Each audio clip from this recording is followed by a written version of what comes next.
journal des sports sur HV Télévision. Bonsoir à tous et bienvenue au meilleur, l'actualité sportive d'ici et d'ailleurs. On va ouvrir ce journal des sports par les Léopards Senior Foot de la RDC qui se sont qualifiés, vous le savez, pour la phase finale de la CAN Égypte 2019, une édition de la Coupe d'Afrique des Nations qui va se jouer avec 24 nations, une première sur le continent. Et c'est bien sûr grâce à leur victoire d'hier au Stade des Martyrs face aux Leon Stars du Libéria, les Léopards qui ont battu leur adversaire en but à 0 au terme d'une série de matchs qualificatifs, soit la 6e journée des éliminatoires, la CAN Égypte 2019. Je le disais tout à l'heure, face donc au Leon Star, l'unique réalisation des Congolais qui porte la signature de Cédric Bakambu à la 52e minute. Un but voilà, qui a permis donc aux Léopards de l'emporter. Une victoire certes courte mais précieuse, car synonyme d'une qualification, si en ces termes que s'est exprimé Florent Ibenge Ikwangé, sélectionneur des Léopards de la RDC en conférence de presse après match. Je ne sais pas ce qu'attendait le public, mais il n'y a pas de petit match. Il n'y a pas de petit match. Je crois qu'on a fait un match solide. Et vous l'avez dit, l'essentiel était bien de se qualifier. Il y avait une pression énorme sur les épaules des joueurs. Donc il fallait la passer, il fallait que le jeu prenne le pas sur l'enjeu. Je crois qu'on l'a bien fait sans trop paniquer. Et on a vu qu'en face, il n'y a plus de petits pays. Donc le Libéria nous a posé des problèmes. Nous aussi, on aurait pu nous rendre la tâche bien facile dans les 5 premières minutes. On a eu 3 occasions assez franches. Donc après, il fallait être patient. À la mi-temps, il nous manquait de la profondeur. C'est-à-dire au niveau de nos attaques, on jouait un petit peu trop vers l'arrière. Donc j'ai demandé à ce qu'on joue plus vers l'avant, notamment Poku et Trésor, parce que c'était les 2 joueurs offensifs. J'aurais demandé de prendre des risques parce que Bakambu était beaucoup plus rapide que cette défense centrale. Donc il fallait mettre les ballons vers l'avant. Donc on a opté pour un jeu semi-direct et sur une action, voilà, une balle en profondeur. On a pu transformer le but et puis ne pas trop paniquer même s'il y a eu des situations chaudes. On reste dans cette conférence de presse d'après-match, prenant la parole à son tour. Les sélectionneurs du Libéria a quant à lui félicité son homologue congolais et a promis en tout cas que sa jeune formation fera mieux dans l'avenir. On va également l'écouter. I want to express my appreciation and thanks to the coach for his team qualification. So coach, congratulations. Thank you very much. Well, j'aimerais commencer par féliciter le coach de la RDC pour la qualif. Moi, j'ai une jeune équipe, mais nous nous sommes bien préparés pour chercher une qualification. Malheureusement, c'est sur une erreur défensive que nous avons encaissée. Alors, nous allons rentrer chez nous pour travailler. J'ai une jeune équipe et on fera mieux la prochaine fois. Le coach Ibenge l'a dit tout à l'heure, vraiment quand on entraîne une équipe nationale, on n'a pas assez de temps pour mettre tout le monde ensemble. Alors c'est pour cela qu'il y a certains petits problèmes qui peuvent arriver. Entraîner une équipe nationale, ce n'est pas comme un club là où les joueurs sont disponibles tout le temps. Donc on se regroupe pour 3-4 séances d'entraînement et on vient jouer. C'est pour ça que vous avez vu, il y a eu peut-être des petites erreurs et certains joueurs qui ont des comportements qui se diffèrent. C'est pour ça qu'il y a eu ces petites erreurs-là. Rappelons que dans ce groupe G, la RDC se qualifie avec le Zimbabwe. Le Zimbabwe donc, qui a fini premier de son groupe et qui a donc de son côté battu le Congo-Brazzaville 2-0 lors de cette 6e et dernière journée des éliminatoires, la Coupe d'Afrique des Nations Égypte 2019. Et parmi les supporters congolais au Stade des Martyrs hier dimanche, une présence plutôt remarquable et qui a captivé toutes les attentions. C'est celle du premier citoyen du pays, premier supporter également des Léopards par ricochet, le nouveau président Félix Tshisekedi, le nouveau président de la République, vêtu aux couleurs de l'équipe nationale, assorti d'une écharpe et d'un drapeau à la main. C'était bien sûr hier au Stade des Martyrs, une première, il faut le rappeler.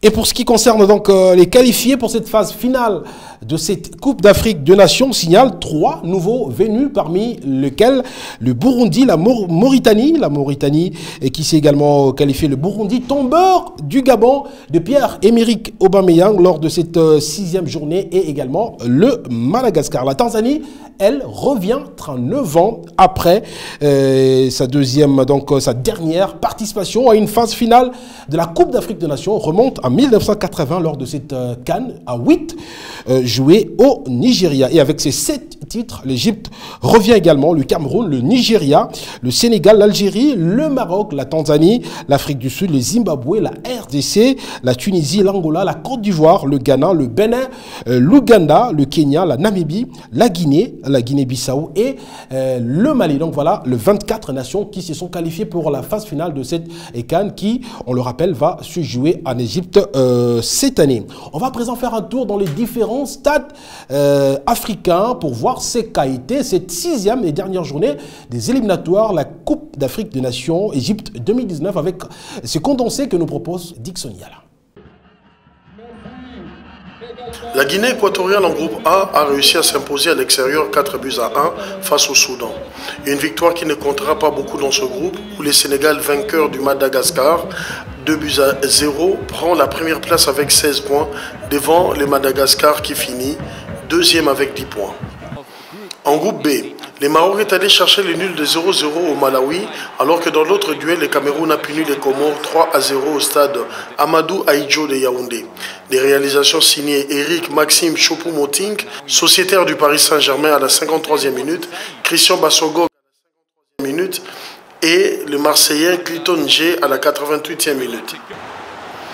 Le Mali, en groupe C, était déjà qualifié pour la CAN égyptienne et sa victoire 3 buts à 0 face au Soudan du Sud, dernier du groupe, n'était qu'une formalité. Le véritable duel était celui qui opposait le Burundi au Gabon. Un match à sensation qui a vu le Burundi ouvrir le score à la 75e minute par Amissi Cédric. Berahino moving into the box. Amissi there as well. Amissi at the back post! What a strike from Cédric Amissi. Un but qui va réveiller les Panthers, amené par Pierre-Emerick Aubameyang. Ils auront gain de cause 6 minutes plus tard grâce à un autobut de Omar Ngando. Alevida! And they've equalised in almost total silence. Back in, it's an own goal, I think. Un but partout, le Burundi obtient sa première qualification à une phase finale d'une Coupe d'Afrique des Nations, un moment d'intense émotion. Ils étaient déjà à la CAN, ces Algériens qui ont dominé le groupe D. Et pour leur dernière sortie dans la ville de Blida, ils n'ont pas trop poussé à l'accélérateur et ont pris un point face à la Gambie. Mehdi Abed avait ouvert le score pour les Fennecs à la 42e minute. Ben Nasser again. Abed with the shot, and there's the opening goal. And a thumping finish from a player who... Et c'est dans les ultimes secondes du match que l'espoir d'une victoire algérienne sera brisé par Mamadou Danso pour l'égalisation et le 1 but partout final. In a friendly recently, possibly one more chance for the Gambians to get the equalising goal. They've done it. They've got the equaliser. Stuck for him. But he set up the goal there. Danzo. Dans l'autre duel du groupe joué au stade de l'amitié de Cotonou, dans la ville de Cotonou, les Bénins recevaient le Togo du coach français Claude Leroy et du capitaine Emmanuel Adebayor. Ce sont les locaux qui ont ouvert le score à la 12e minute par l'intermédiaire de Djé Gla sur une erreur défensive togolaise.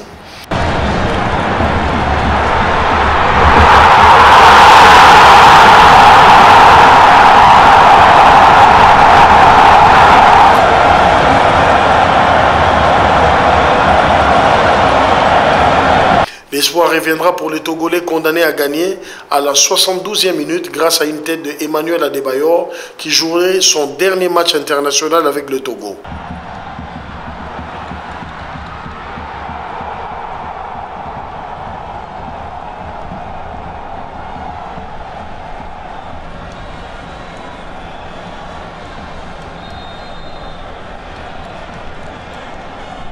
Désillusion à la 83e minute quand Mounier redonne l'avantage aux siens et propulse le Bénin à une finale d'une Coupe d'Afrique des Nations après 9 ans de disette.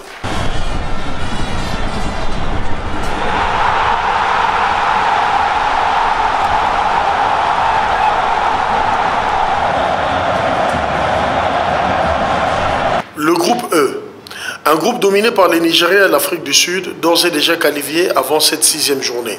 Les Super Eagles n'ont fait qu'une bouchée des insulaires de Seychelles au Stephen Keshi Stadium d'Assaba. Igalo Odion ouvrait le score à la 34e minute avant de voir l'égalisation des Seychellois à la 41e minute par l'entremise de Rodi Mélanie Riki. À la 50e minute, les Nigérians reviennent dans les matchs avec Choukou Mweka Henry pour le 2-1.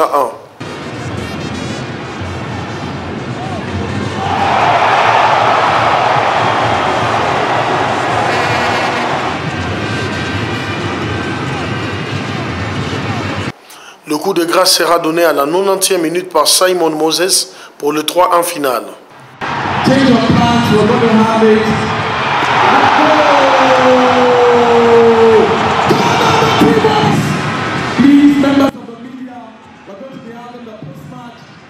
Au stade Taïb Meri de Sfax, la Libye s'est fait surprendre dès la 49e minute par le Sud-Africain Percy Mouzi.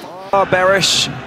It's not good enough by Barish. The clearance wasn't good. There's a good chance for a shot. Look at that. South Africa have scored. What a goal. Nationals didn't have a chance. À la 65e minute, la Libye obtiendra un pénalty qui sera transformé par Fahim Hamad. Ben Ali for Libya. Ben Ali to score an equaliser. Ben Ali scores the goal. They've scored. Libya. Le Sud-Africain Percy Mouzi va récidiver à la 68e minute pour le 2-1 final. He's not, he's onside, it's another goal! It's another goal! South Africa have gone ahead again!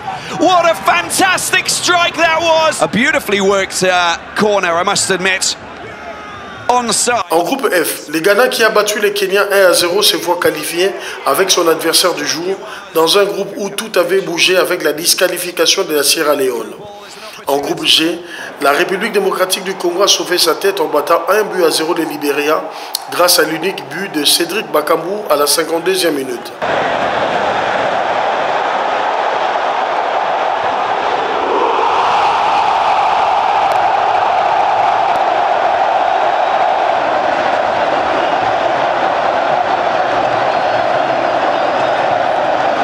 Tandis qu'au National Sports Stadium d'Harare, les Zimbabwe conservaient sa première place face au Congo-Brazzaville grâce à une victoire 2-0. Des réalisations signées Kama Biliat à la 21e minute et Moussona à la 37e minute.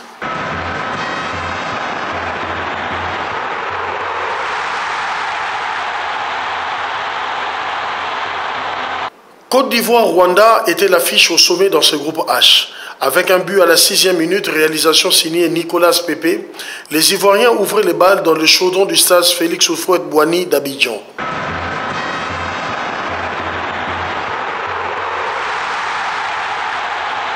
À la 66e minute, Eric Bailly doublera la mise pour les éléphants avant que Cornet Niali Maxwell n'alourdisse la marque à la 72e minute. La Côte d'Ivoire obtient ainsi son ticket pour la CAN en terminant deuxième du groupe derrière la Guinée qui est allée chercher le nul des 0 buts partout à Bangui face à la République centrafricaine. L'Angola et la Mauritanie se sont qualifiés dans ce groupe I. Les Palanca-Negras sont allés chercher la qualification en terre botswanaise, 1-0, unique réalisation de Wilson Bruno Naval d'Acosta.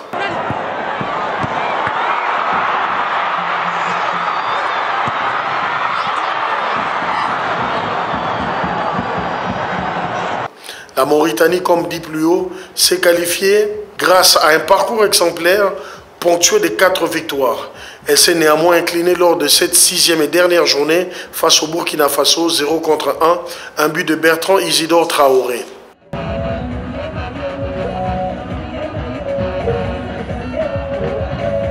Au stade olympique du 7 novembre de Rades, la Tunisie a puni dans ce groupe J les Swatini sur la marque de 4-0. Et dans l'autre duel du groupe, le Niger, bien qu'éliminé, n'a pas voulu perdre la face à l'Égypte. Mahmoud Ahmed ouvrait le score à la 47e minute avant l'égalisation de Amadou Moutari, obtenue à la 81e minute pour le 1-1 final. Oh, great hit! And the equalising goal scored by Amadou Moutari. La Zambie est allée à l'assaut de la Namibie dans ce groupe K avec à la clé une victoire 4-1, mais manquera la CAN.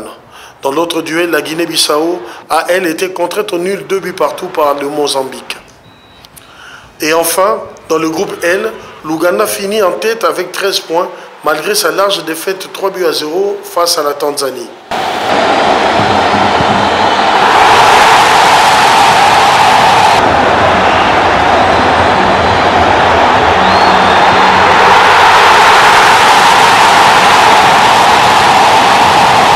Une autre sélection nationale des Léopards est montée sur la pelouse plus tard, hier dans la soirée. C'est donc les Léopards U23 qui étaient reçus par les Lionceaux d'Atlas du Maroc. Les Léopards donc U23 ont bouclé à Rades le deuxième tour des éliminatoires de la CAN et de leur catégorie face aux Lionceaux d'Atlas en 0 but à 1. C'était bien sûr par cette note que les Léopards, les Lionceaux congolais ont perdu, mais remportent l'ensemble de la double confrontation fort de leur victoire du match aller ici au Stade des Martyrs 2-0 grâce à un doublé de Jackson Mouleka, le buteur patenté du tout-puissant Mazembe, qui avait permis donc aux jeunes Congolais de l'emporter lors du match aller. Les Léopards donc qui avaient déjà fait l'essentiel et ils sont d'office qualifiés pour le 3e et dernier tour de cette compétition.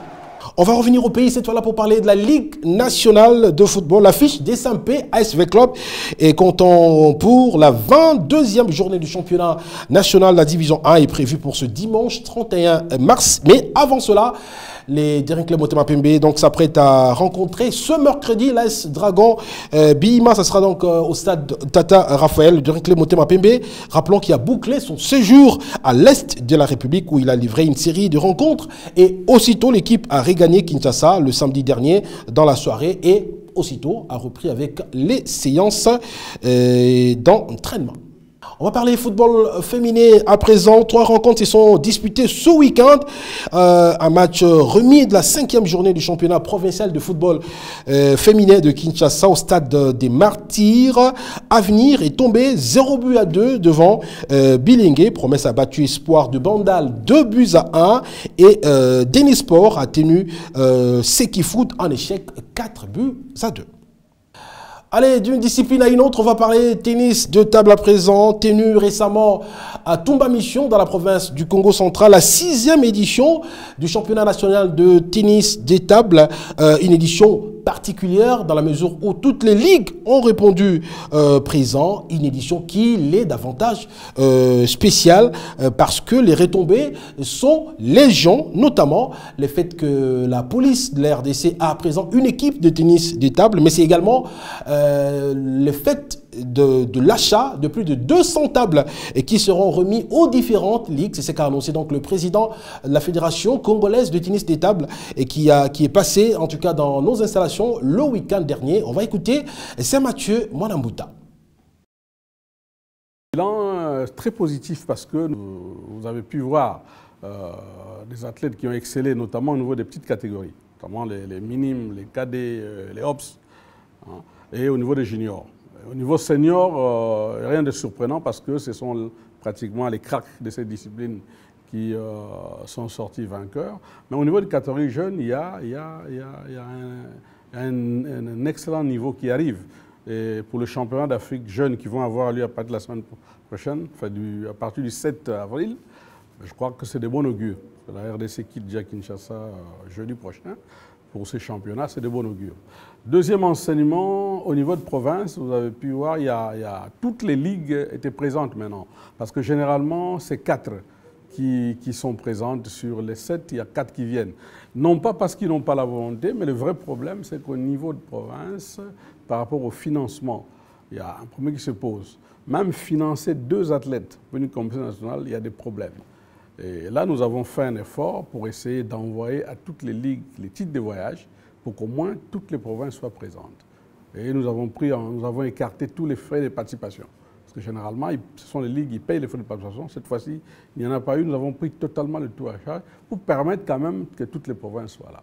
Mais il y a d'autres retombées. En dehors de ça, vous savez, dès notre retour, par exemple, la police nationale veut un partenariat avec la fédération. Et ce partenariat vient de commencer déjà. La fédération a immédiatement mis sur son lot de 200 tables qu'on a achetées. On a écarté, on a pris une bonne dizaine de tables, on a mis à la police. La police a déjà un club qui fonctionne au niveau de l'état-major, dont le matériel a déjà été envoyé. Et nous avons envoyé également des tables au camp Lufungola et au camp Kabila. On va clôturer cette édition du Journal des Sports par l'escrime. La fédération laisse donc de cette discipline est en préparation au stade des martyrs de 2 compétitions majeures qualificatives aux Jeux africains qui se tiendront en avril prochain, mais également de la Coupe du monde du sabre carré 2019 et le championnat du monde et cadet junior Cologne 2019. Reportage Sarah Moussi. Denis Losso, entraîneur national et directeur technique, est revenu sur la particularité de cette discipline, contrairement à d'autres sports de combat. D'abord, c'est un sport de combat comme d'autres sports, comme le judo, comme le taekwondo. C'est un sport de combat, mais sauf que la particularité c'est que l'escrime utilise comme arme. Donc nous avons le fleuret, l'épée, fleuret et sabre. Donc nous avons 3 armes. Mais c'est un sport de combat. Elle était sacrée 2e au niveau de poule lors des Jeux africains de la jeunesse. Grâce à Makwama, l'une des léopards escrime, s'est dit prête pour représenter valablement la RDC. En forme, avec des préparatifs de compétition, tout va bien, ça va. Ils sont déjà en forme et puis prêtes pour compétir aussi. Oui, très confiante et puis très déterminée. À mes fins, je promets de ramener une médaille pour mon pays, la RDC. Aussi à noter que récemment, la RDC a fini sa 28e à la Coupe du Monde sabre homme senior. Et c'est la fin de ce journal de sport. Merci de l'avoir suivi. Retrouvez ce mercredi Iguette Kilondou pour une nouvelle édition. D'ici là, portez-vous bien et bon truc de programme sur nos antennes.